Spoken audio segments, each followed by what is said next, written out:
বিসমিল্লাহির রহমানির রহিম। আসসালামু আলাইকুম। সকলকে আমার রান্নাঘরে স্বাগত জানাচ্ছি। আজকে আমার রান্নাঘরে একটা ইউনিক রেসিপি নিয়ে এসেছি। একদম সম্পূর্ণ আলাদা একটা রেসিপি, বড়ির ভর্তা। এখানে আমি ভাত দিয়ে বড়ির ভর্তা করে নিয়েছি। চলুন বড়ির ভর্তা কিভাবে করলাম দেখে নিই। বড়ির ভর্তা করার জন্য এখানে আমি এই যে বড়িগুলো নিয়ে নিয়েছি। এখন এই বড়িগুলো আমি এই কড়াইয়ে ভেজে নেব। চুলায় কড়াই বসিয়ে কড়াইয়ে আমি একদম সামান্য 1 চা চামচ মতো তেল দিয়ে দিলাম। দিয়ে এখন এই তেলের মধ্যে আমি বড়িগুলো দিয়ে মিডিয়াম আঁচে ভেজে নেব।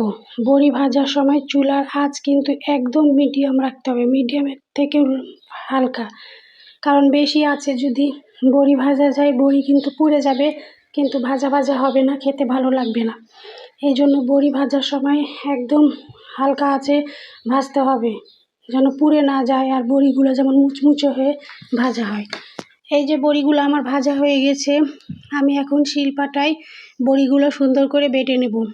এগুলো শিলপাটায় না বেটে ব্লেন্ডারেও বাটা যায়, কিন্তু শিলপাটায় বাটলে বেশি মজা হয়। এই জন্য আমি শিলপাটায় বেটে নেব। আপনারা ইচ্ছা করলে ব্লেন্ডারেও বেটে নিতে পারেন। বন্ধুরা, আমার ভিডিওর কোনো অংশ যদি আপনাদের ভালো লেগে থাকে তো অবশ্যই একটা লাইক দিয়ে আমার ভিডিও দেখা শুরু করবেন। আপনাদের একটা লাইক আমাদের জন্য কিন্তু অনেক গুরুত্বপূর্ণ। আমাদের একটা ভিডিও তৈরি করতে কিন্তু অনেক কষ্ট করা লাগে, তাই দয়া করে আপনারা একটা লাইক দিয়ে ভিডিও দেখবেন। আর যে সকল বন্ধুরা আমার চ্যানেলে নতুন যুক্ত হয়েছেন, তা আমার ভিডিওর কোনো অংশ যদি আপনাদের ভালো লেগে থাকে তো সাবস্ক্রাইব করে আমার পাশে থেকে যেতে পারেন, যেন পরবর্তী ভিডিও ছাড়া মাত্র আপনার কাছে নোটিফিকেশন যায়।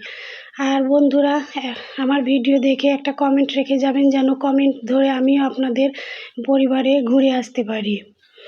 আর যারা ফেসবুক থেকে দেখছেন তারা ফলো দিয়ে আমার পাশে থেকে যেতে পারেন।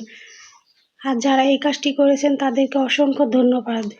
এই যে বড়িগুলো আমার বাটা হয়ে গেছে, আমি এখন একটা প্লেটে উঠিয়ে নিচ্ছি।